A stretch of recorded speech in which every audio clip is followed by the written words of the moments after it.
ねえねえ、何だったの？青い棒。白い棒いい。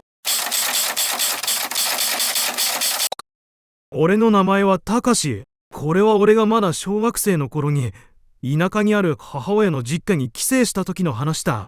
都会育ちの俺にとって田舎の風景は物珍しく、その日は兄の大輝と一緒に田んぼの周りを駆け回って遊んでいたんだ。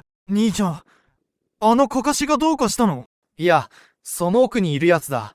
なんか白いのがいるだろ田んぼでしばらく遊んでいると、ふと兄の大輝が何か見つけたのか、田んぼの奥の方をじっと見つめているではないか。俺も兄の見つめている方角を目を凝らして見てみると、確かに遠くに白いくねくねとした物体が見えた。風で動く新しいかかしじゃないの。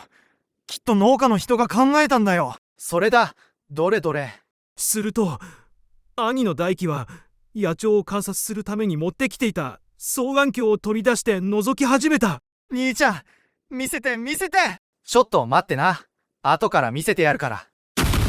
しかし意気揚々と双眼鏡を覗いていた兄の体が小刻みに震え出すと、みるみるうちに顔色が真っ青になっていき、持っていた双眼鏡を地面に落としてしまった。俺は兄の異変を感じながらも子供としての好奇心が勝り、兄に聞いてみたんだ。ねえねえ、何だったの？青い棒。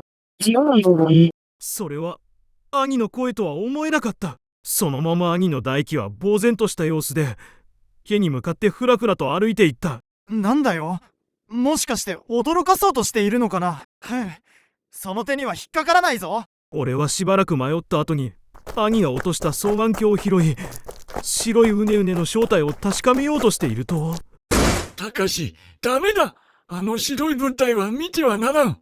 何やら焦った様子で駆け寄ってきていた祖父に双眼鏡を取り上げられてしまった。うわ、びっくりした。大丈夫か、たかし。あれを見てないよな。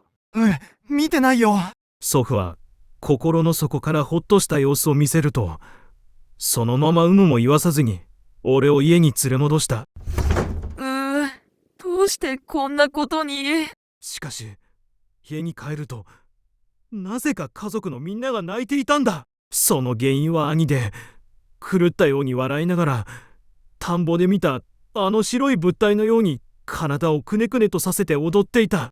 その目はとても正気とは思えずに、すっかり変わり果てた兄の姿に俺はとてつもない恐怖感を覚えた。大輝はここに置いた方が暮らしやすいだろう。向こうだと何かと人の目もあるだろうし、こうなったのは俺の責任もあるし、面倒は見るよ。そして俺たち家族が東京に帰る日、俺の知らないところで祖父と両親が話し合ったのか、兄の大輝は一緒に帰らずに祖父の家に預けられることに決まっていた。いつか元に戻ってまた一緒に遊べるよね。俺は泣きながら車の中から兄の大輝に声をかけるが、その声が聞こえていないのか、兄は相変わらず狂ったように笑いながら体をくねくねとさせていた。兄ちゃん、兄ちゃん。車が走り出して祖父の家が遠く離れていっても、俺は双眼鏡を覗いて兄の姿を目で追い続けた。変わらず体をくねくねとさせ続けている兄のその姿は、あの日田んぼで見て白い物体と酷似していた。そしてこの日以来、俺は兄とは二度と会うことはなかった。空想都市伝説チャンネル。